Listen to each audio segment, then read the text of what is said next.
Thanks for joining me today on Naturally Curious UK.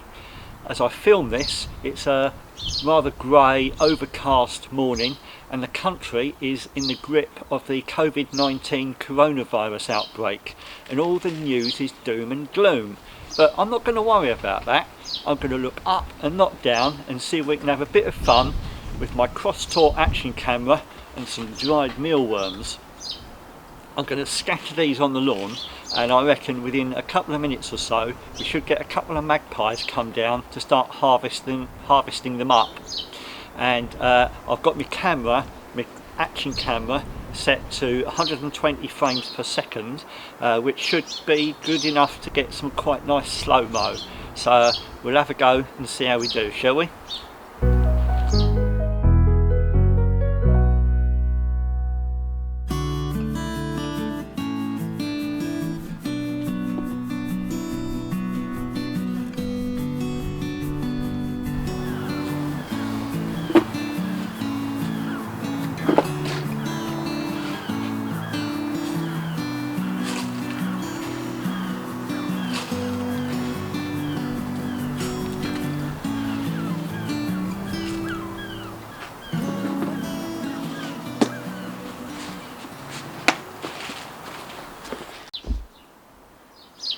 Right, well it's been a couple of hours since I shot that last piece to camera, and I've got to tell you, in terms of magpie action, it's actually been a bit disappointing. I've only had the one, but I have got some nice slow-mo footage of it, so stick with us because it's good.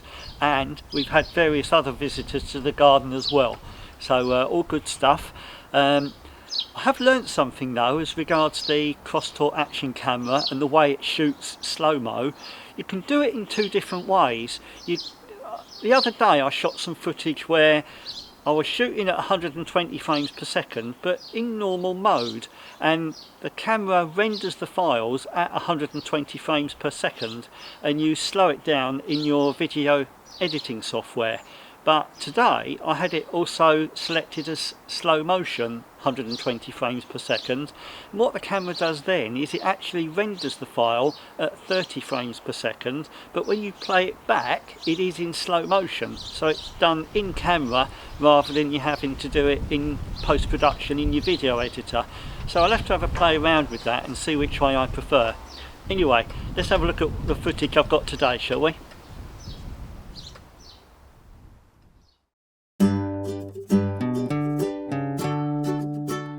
Right, well I've come back inside now and the magpies have made a liar out of me because it's been rather more than 2 or 3 minutes and all that's showed up so far is the sparrows. They seem to be nearly all males today and they're in their usual place in the wide cheddar and on that bit of trellis at the top of the fence, looking like a bus queue, but still no magpie.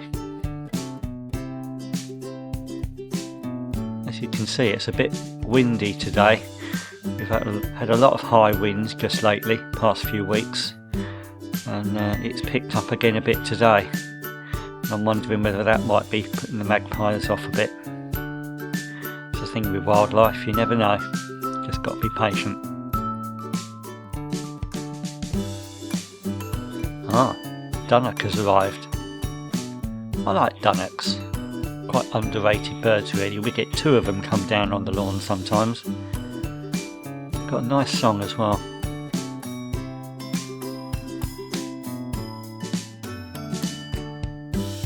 Still no magpie, and it's been well over half an hour.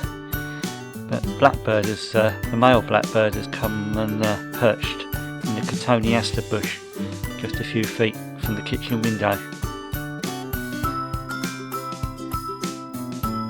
Quite a regular visitor.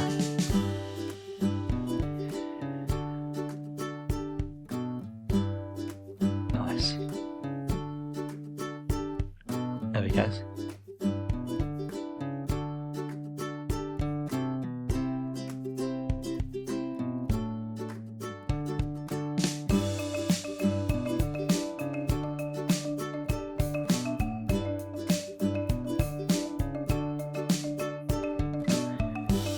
Now the female blackbird has come down onto the lawn and she's hoovering up mealworms like there's no tomorrow. There won't be any left for the magpies who still haven't turned up.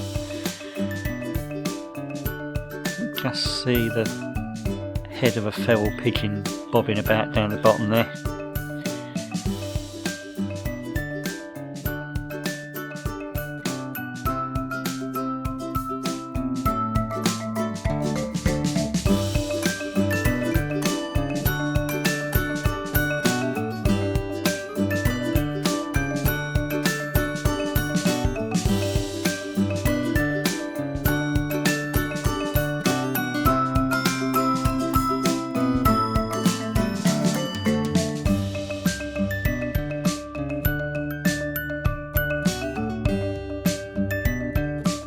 And at last, a magpie has arrived. Just the one though, not the two that I was expecting. And as I've got the remote control for the cross-tour camera, I managed to get him on the inbound flight because I saw him before he came in, and hopefully I'll get him on the outbound flight as well.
Right, well I hope you enjoyed that folks, and I hope it's brightened up your day a little bit.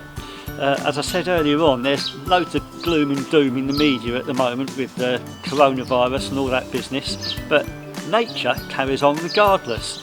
And just as I was coming out to shoot this piece, I looked up in the sky and there was a black-headed gull, and in really quite windy conditions it was doing pretty well. In all fairness, it's had quite a bit of practice just lately. Another one just flown past, and yeah, so nature carries on regardless. So if you're feeling a bit down and you just need a little bit of a pick-me-up, then turn your eyes to nature, have a look, and I'm sure you'll get a bit of a fillip from it. And as I always say on Naturally Curious UK, keep on enjoying the wonders of nature where you are. Stay safe, keep well, and I'll catch you again soon on Naturally Curious UK.